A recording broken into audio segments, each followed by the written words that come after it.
It's quite rare to meet an actual rockstar scientist, but today I have the pleasure to introduce you Eduardo Carlesi. He graduated in theoretical physics and spent 11 years in academia, working in Madrid, where he got his PhD, Sydney, Jerusalem, and Potsdam. Then in 2021, he moved back to Rome to start his career as a machine learning specialist at top network SPA. But he's also well known as a musician. Since 2003, he's the founder, the bass player, and the manager of an Italian comedy metal band, Nanovar of Steel. With them, he performed more than 400 shows worldwide, recorded 5 albums which sold tens of thousands, and counted millions of streams online. Now he gives us his talk, which isn't the life, the universe, and everything, but the universe, the Earth, and Uranus. This is his special journey through music and space, starting from his work in academia about cosmological simulations, which were followed by his current work about machine learning and satellite observations. And finally, how all of this can fit with his musical career. We're looking forward for your talk, Eduardo. Thank you for being here. And everyone, please welcome him. Eduardo, the stage is yours. Thank you.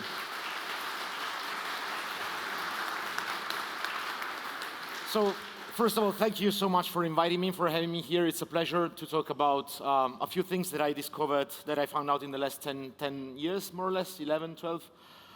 These are topics I've been working on, so music, space, computers, whatever. And it's going to be like a salad of topics that I liked. And I hope you will probably find at least part of this talk interesting as well. So let me start with a brief outline of this talk. And I want to start with the largest thing, so the universe, because I've been working in cosmological simulation, and my main interest for many years has been how we can understand the formation of structures, the formation of galaxies and clusters of galaxies, stars, and everything in the universe. So where did we come from, and how can we can perform this process of understanding using computers, so simulating the whole structure formation process in the universe. So the first part will be mostly about cosmology and cosmological observations. And then in recent years, I found out that the interesting thing that you can do with satellites is not just looking at the cosmos, or the stars and galaxies outside of us, but you can point it towards the Earth and look at the surface of the Earth, and you can find that there's many things, interesting things going on the surface of the Earth as well, like this Congress here today, for example, but even more. So there's a lot of physics and machine learning and ideas involved also with Earth observation that make it a very interesting and worthwhile subject, in my opinion. And Uranus, or Uranus as I like to say it, is basically my parallel life as a musician, and parody musician in particular. So I will just mention a few things, how my music career intersected with my AI, Earth observation, and astrophysical career in the past. But let me start with the science, and let me start first of all with cosmological simulation of the universe. So when I'm talking about the universe, this is a nice picture from a few years ago, but I think it still conveys the idea very well. What you see here is basically a picture of how the universe evolved from the start. So you see here there's from initial quantum fluctuation. So this is everything is within the framework of the currently accepted cosmological standard model. So the most popular cosmological theory nowadays tells us that we started from this very tiny dot. Everything that we see was once concentrated. There was this Big Bang explosion. There was the inflation period where all the matter expanded, and then it evolved. Now you see here, sorry, I'm not very skilled with this pointer, but what you see here is that through this 13.7 billion years of evolution, we moved from this very homogeneous initial phase of quantum fluctuations to the formation of structures. So we move on, and we form stars, we form galaxies, clusters of galaxies, up to our days of where we are today, right here. So you should interpret this plot as like this x-axis is basically the time. As we move on, let me just show it with hands, it's easier. As we move on, we form structures. And the basic idea is, okay, how do we understand, how can we learn something about the universe by looking at the formation of structures, and do we have actually a coherent model of the laws of the universe that allows us to interpret everything we see? Because as you know, the farther away you look the farther away you look in time as well. So when you see very distant objects, you're looking objects that are very, very old as well. So you're basically looking at these snapshots of the universe back then. So one of the things that we can do is reconstruct by observation different phases of the universe and then reconstruct them.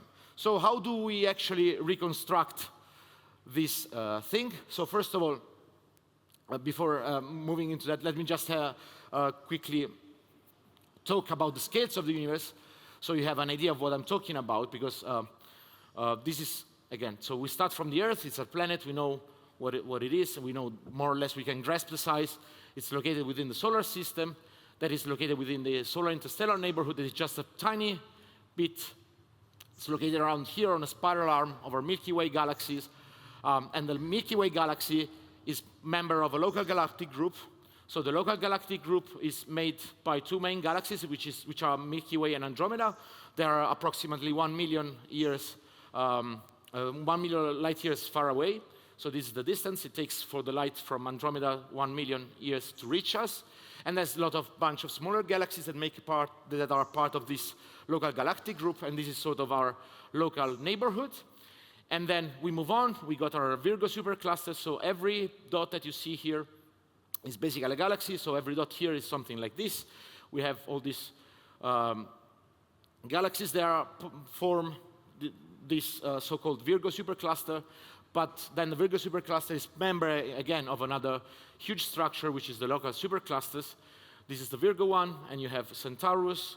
You got Ursa Major, and so on and so forth. You got lots of structures that are just a tiny bit of what our observable universe is. So we sort of want to link these things together and understand how everything formed. How do we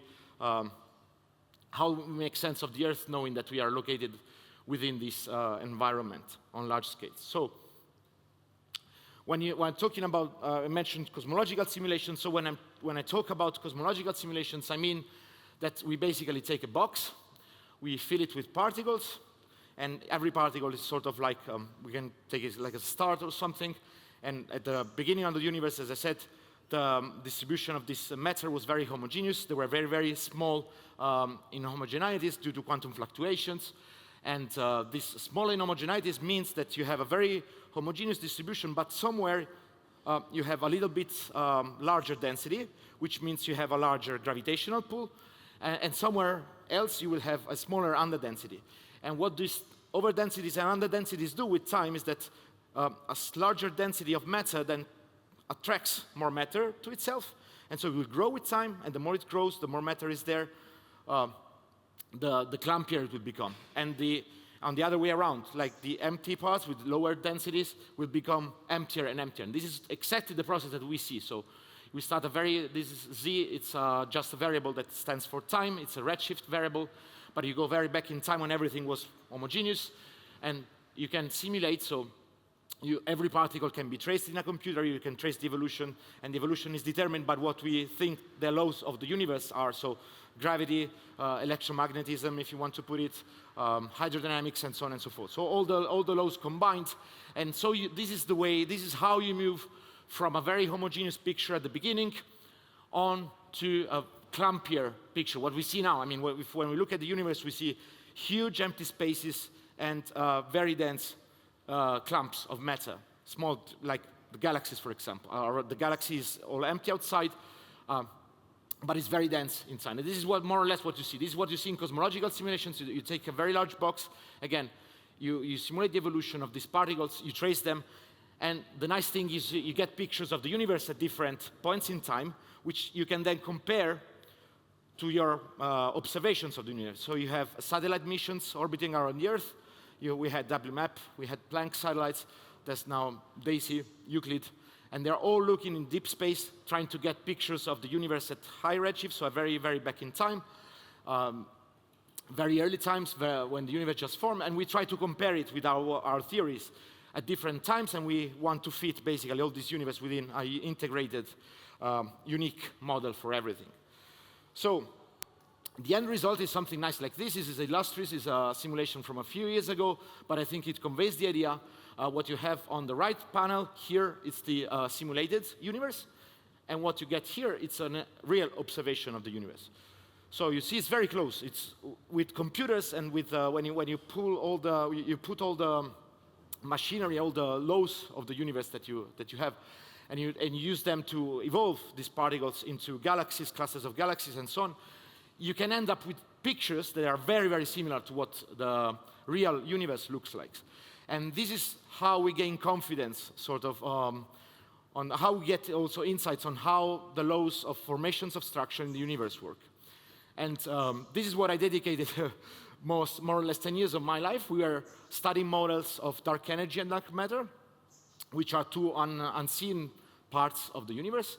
They make up a large portion in terms of energy and matter of the universe as a whole, but they are not visible. So they don't interact with light, so they're not directly visible. They are indirectly visible. So you can see them through gravitational effects mostly. The way the stars and the galaxies move around the universe, it's a proxy. It's like affected by the presence of matter that cannot be seen. And I'm not entering too much into details because otherwise it would take a lot of time. I hope it was clear enough, but that's the idea. When people talk about dark matter, it's just a part of the universe that cannot be directly seen by eye, but can be indirectly seen by the effects it has on visible matter, so on stars and galaxies and the way they evolve and they move. And it turns out that if you run these models without dark matter and without dark energy, you cannot get pictures like this. They're very different. So this is one of the reasons why you have to add these ingredients to the equations that govern the evolution of the universe, because otherwise you wouldn't be matching what we're seeing today. So once you produce a lot of data, you need to analyze them, and I'll just mention one of my last works in the field of astrophysics. Then when I started moving slowly through to the field of machine learning and data science and artificial intelligence. Never mind the plots, is just to convey you more or less the idea that in astrophysics, when you have these large simulations, of course, you have billions and billions of particles, billions of stars. You have probably millions of galaxies, simulated galaxies, so they are artificial galaxies that only live inside your computer, but still you may want to study their properties. And one nice thing that you can do, one thing that we did using machine learning, was to sort of try to estimate the mass of the Milky Way by studying the galaxies that inside simulations look like the Milky Way. Because you might think that we live in the Milky Way, so we must know everything about it, but it's wrong. So we really have high uncertainties on the estimates of the mass of the Milky Way. It's very, it's an unknown, basically. We know we have some range, of course, but it's not very precisely known. And so one thing that we did was simulating basically millions of Milky Ways and try to understand then when we match the properties of the simulated Milky Ways with what we actually see in our Milky Way, what is then the value of the mass. But and to do this, then we use machine learning, because it's a very it's a very powerful statistical technique to extract data from very large data sets like cosmological simulation. And now then, while I'm transitioning from academia to industry, actually, I started working on Earth observation. And so this is basically, for me, for an astrophysicist, this means you're pointing the telescope to the wrong direction. So you're not looking at the sky, but you have these detectors that are satellite-bound detectors that orbit around the Earth, and you're pointing them towards the Earth, which is wrong. But anyway, it turns out it's interesting anyways. What I'm talking about is basically, this is a picture of some of the ESA missions, of Sentinel missions. And so you have these satellites, they go around the Earth, and what they do is they take pictures from very powerful detectors that they have on board. There's many differences. You can have different detectors with different techniques, with different physical principles. But the idea is that they take pictures of the surface of the Earth on a regular basis. So they orbit around the Earth, and every 1, 2, 3, 5 days, 10 days, depending on the mission, depending on the kind of the satellites, on the resolution of the mission, and so on and so forth, they take pictures of the same spot. And so this is very important, and it's very interesting, because then you can trace the evolution of a given point on Earth you might be interested in for many reasons, like for environmental reasons, for urban planning reasons, whatever. And you can do it inexpensively because the mission is there, and it's, for example, the Sentinel data is produced and stored. It can be accessed for free, so it's open. And you can do it without sending someone, for example, to the Amazon forest and actually look for what's going to happen, what's happening there. So this is one of the applications that you have, but I'll talk more about that later. So I've been working mostly with multispectral imaging data. Multispectral means that you know that visible light is just a part of the electromagnetic spectrum. So this is the electromagnetic spectrum. The part that we see is this here. So these are blue, green, and red colors. It's the usual base in which we decompose any other colors, visible color, usually. But there's more to that. So we got the near-infrared part. We got the short-wave infrared. We got UV spectrum, and so on and so forth. So the nice thing about multispectral imagery is that we can put on a satellite a detector that sees light that we would not usually see. So we only see this part of the spectrum, but these detectors, for example, this is what has been carried on by the Sentinel-2 missions by ESA. They see also in the infrared, shortwave infrared, and other frequencies. They are mentioned here. And what does this mean? This means that we can basically see things that are not detectable by the human eyes. So there are processes and structures and surfaces, whatever, on Earth that interacts differently with different frequencies of the electromagnetic spectrum. And these detectors are able to record what's happening at different frequencies. This means that we can see from space different processes and monitor them and check them out in a sort of precise and continuous way, as I was mentioning. Now, this kind of imagery is very, there are some pros in the sense that we are recording also the visible light, which means every time we take a picture, we understand what's going on there, because it's, you can see the image in normal colors, like full color mode, RGB, and so you can understand what's going on there. And you can also get, and as mentioned, you can get also parts of the electromagnetic spectrum that are not usually visible. But the problem is that, of course, we have clouds in between and we have the atmosphere in between that are interfering with the reflection of the light. So this is called a sort of a passive detector, in the sense that what these instruments record, it's the light that's been reflected from the sun. It's get from the sun to the surface of the Earth, it gets reflected and we get a picture. So if there is something in between, we cannot do anything about it, we need to throw the picture. So sometimes, of course, we cannot really monitor areas that are really cloudy or they have very strong turbulence in the atmosphere. But that said, this is an image of the Rome area. It's pretty dark, but this is just a raw image that you get when you take the RGB bands and you stack them and you get a picture, and this is the Rome area. It's the full color, and this is the near infrared. So if you just look at the infrared image, you see this, and you can recognize these very light areas correspond to the water basins, and you see there's different other tones of gray that can be interpreted different. We don't know exactly directly, but there's ways that you can combine these different bands. So each band, it means that for each band is associated to a very narrow part of the electromagnetic spectrum, a narrow band in the sense of the wavelength. And so we can combine them with clever ways to extract information. So for example, one way that we can combine the bands to get information from them, so we are not even using machine learning here, it's just we record the data, we get the raw data, we clean from atmospheric correction and stuff, but then we can just use this data directly with combinations of the different bands. So we can combine, for example, the near-infrared picture with the red band and get a normalized difference of vegetation index. And this guy here is very sensitive to the presence of vegetation. I will show you why later with the physical reasoning behind that.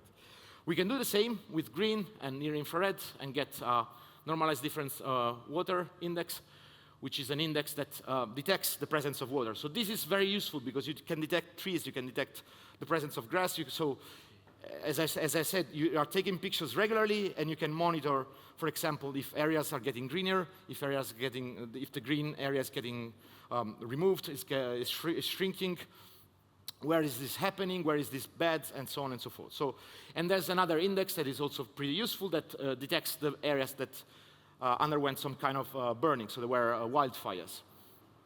So all of this, you can just take a picture from space. You get all the information that you record with the MSI detector. And you get information about water, about vegetation, and about fires, for example. There's many more. I just linked the thing down there. And these are what I mean. So you take these two bands and you plot them on a green scale. You see the dark areas are where the forests are. And this is for the normalized difference of vegetation index. The darker the index, so it's the closer to 1. This goes from -1 to +1. So the negative areas are these white areas that are associated with water that you can see here highlighted in the normalized difference of water index. So it's this one over here. So you can build these indices and find actually. So if, for example, if you want to monitor the extension of a lake during time, if the lake is drying up or not, again, you can take historical data sets of images and use this as a first approximation. Then let me explain just to give you an idea of the physical process behind the NDVI.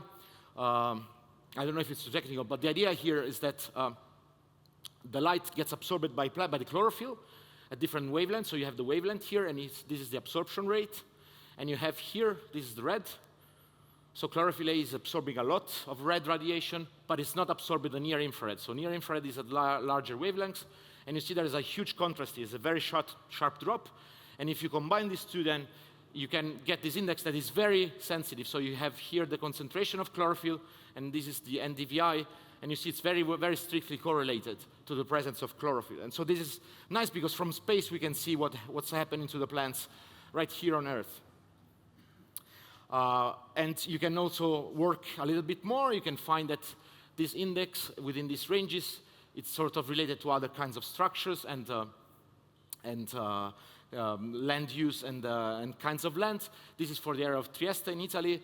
And you can see that these black areas are water. You can see the buildings here with gray, and red is the barren land. And the different shades of green are for the vegetation. So the dark one is the forests, and the lighter one is bushes or fields. So this is, again, pretty interesting because then you don't need to go there and check out every image by hand, but you can just process everything and sort of get an estimate on how urban areas are expanding, how the green areas are shrinking, and so on and so forth. Now, this is one thing, application that we did, for example, for the NDVI, for a municipality in Sicily. And we studied how the NDVI, so these are seasonal fluctuations, of course, that you have because the trees and vegetation gets drier during the summer and so on. And so you have fluctuation, but you can extrapolate the overall trend for this for the whole of the green areas in this municipality. And so this is a project that we worked on a couple of years ago with my company, and we did this for many municipalities in Sicily, so to understand what's the trend in different areas. Now you can be more sophisticated, and you can do image segmentation, so instead of just using these indices that basically rely on algebraic operation applied to these images, so the different layers of the images, you can use image segmentations. This is a UNet architecture that we've been using to classify the terrain. So we built a custom data set in-house within a company. We got a few people labeling the different pictures of the Earth with the different kinds of terrain, so with water, with barren land, with green land, forests, and so on. And we used UNet architecture, so UNet neural network, to segment it. So we are basically taking, what we are doing is we take pictures, so this is the satellite picture, this is the mask, so this is the one that's human-generated. We are telling to the computer where the city is, where the forest is, where the yellow part is the barren land. And then we can predict it. I mean, this is just for testing purposes, and then the machine learns how to recognize the different areas of the in the picture, so to classify the land. And this is more a little bit more accurate than what we can do with simple band combination, because of course it takes into account also the geometry when you do You also take into account the neighboring pixels, basically. So you're doing a full-blown neural network analysis, not just on a pixel-by-pixel basis. And let me talk about application of all this whole machinery. We are now working on a project that is for natural hazards prevention and monitoring. So we want to be able, in principle, to prevent maybe. So if there are very remote areas, we want monitoring it from space. We want to see if it's prone to wildfires, for example. But it's also useful because when there's a flood, there might be areas that are not directly accessible, and we can see from space where are the most damaged buildings or where the most damage has happened. And this is one of the applications that we have. And let me talk about the daily fire hazard. In this is based on this work of Laneve et al. From 2020. It's this number here. I'm not entering into the details, but the idea is that from space, what you can do is you can monitor the state of health of vegetation. And so dry vegetation works as a fuel, basically, for it. It's very susceptible to wildfire. So once you have the status of health of vegetation from the space, and you know the kind of vegetation from terrain monitoring, then you can combine with meteorological data. So if you have some parameters of humidity, of temperature, wind, and so on, you can combine that with the presence, with the health of the vegetation at that point, and you can combine all these numbers together with some formulas, and you get this daily fire hazard index, which produces maps. For example, this is a map that's been produced for Sardinia in Italy, and with different colors, you're basically highlighting where you have the highest risk of fires. And again, you do this because you can monitor the vegetation on very continuous basis with these satellite missions, and every time you know what is the amount of possible fuel for a possible fire. And so then you can combine that with meteorological station on the ground, and you can build these numbers that tell you, at least you know where to look at, and you know where you have to be aware of the possibility of fires. Of course, this is it's not going to tell you, predict exactly tomorrow there's going to be a fire. That's pretty much impossible, so because many of them are like human-made, but at least we know where we have to look at. So, I talked about a lot of serious things so far. What about Uranus? I don't know if I have time, well, maybe just in the end, but the idea is that I do all this astrophysical stuff, I did all this space stuff, but as has been mentioned, I'm a musician, and I play with Nanowar of Steel, and we wrote a song which is called Uranus, and it talks about the planet, not only, but I'm not going to explain the joke, but I hope you got it. So this is the video, probably going to show it at the end of the talk if we have time. We showed it at this nice observatory in Italy. And I got there because, of course, as an astrophysicist, I got contacts with people working in observatories, and they were kind enough to let us film the video there for a few days. But the funny thing is that the director of the observatory didn't really understand the joke at first. Though I sent him all the lyrics, I sent him the music. I told him, okay, look, we are going to do this funny music. There's this joke about Uranus, and I hope so. The guy should be fluent enough in English to understand it, but not really. So he complained after we shot the video, said, oh, but this is very vulgar. Yeah. And so in the video credits, we write that the video has been shot in some other observatory in Switzerland. We just bought like some Shutterstock images of another observatory that looks like this. In Switzerland, we said, oh, it was been shot here. But no, it was shot in Italy, in Campo Imperatore. So it's a very, very nice location. Yeah, this is one of the, this video has like 2 million views, I guess, on YouTube. This is my music career, so there's some numbers about why I'm doing that. This is basically my main job, apart from being everything else I mentioned before. We got more than 70 million views on YouTube right now. It's around 170,000 monthly listeners on Spotify. Last year we played like 70 shows. It was pretty hard to keep my job full-time and then do the shows at the same time, but my company is flexible enough, so they let me do this. And this year we played like 40 shows so far. We got sold-out shows pretty much everywhere in Europe, and we sold a lot of things, but doesn't make us rich yet.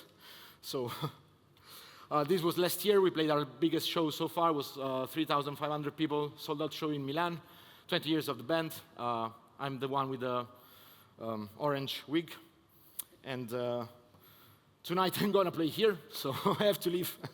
But I think I can leave you with a song. So we can watch this video and okay, it works.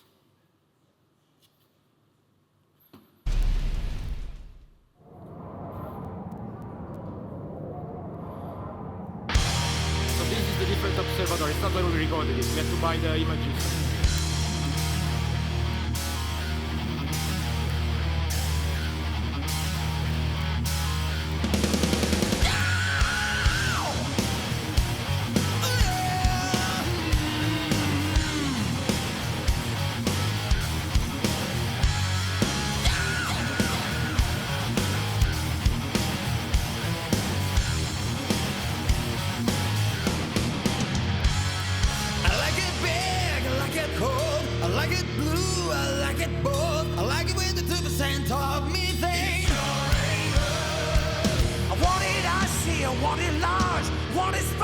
Electric charge, fluid outside, a rocket inside.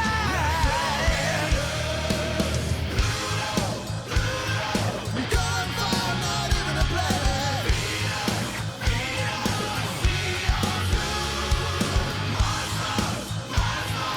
Ain't enough but needs a speed. There's on the place where I go. I'm gonna head right to your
That's it.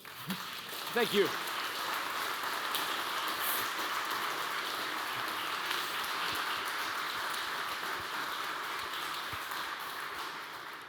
All right, thank you, Eduardo, for the speech and also the video. I hope everyone got the joke. I don't have to explain it. I don't want to. Hopefully, you don't have to. All right, is there any questions? All right.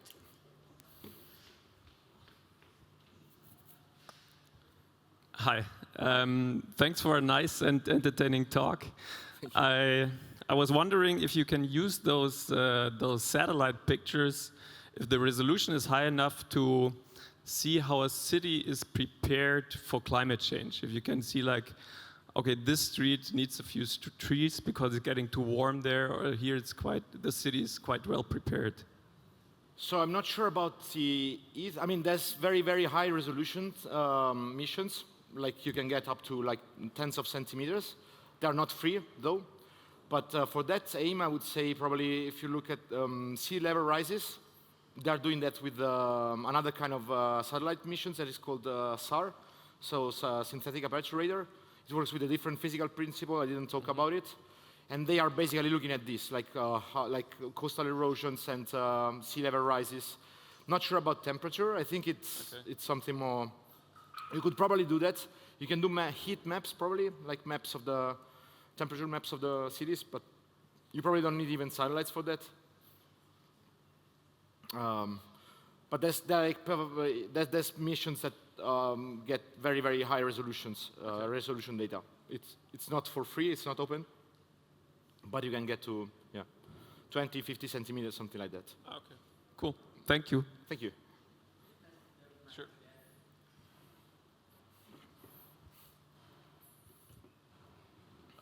Hey, thank you for the talk. So you showed us some images of Sicily and about the dry vegetation. Do you know if there was any outcome regarding prevention or what they were used for in real life afterwards? You've done this research? No, we are still using that. It's like an ongoing process. We are still in beta. I mean, we are doing the testing. We did for the NDVI. That's a project that we did ended last year. But it was just for the vegetation trends. It was not about fire prediction. But for the fire risk index, we are going to give it. It's like going to be open for the public administration in Sicily, maybe in 1 or 2 years. So it's not. They are not using it yet. Okay, thank you. No worries. Thank you. Any more questions? Nothing from Zoom? Oh, there's one in the front, sorry.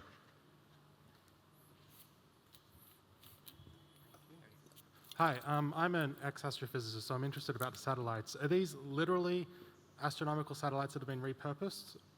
Or also another question, if I can, are there any technical considerations you have to make when doing Earth observations opposed to astrometric? I imagine exposure times are much shorter because you've got a brighter target.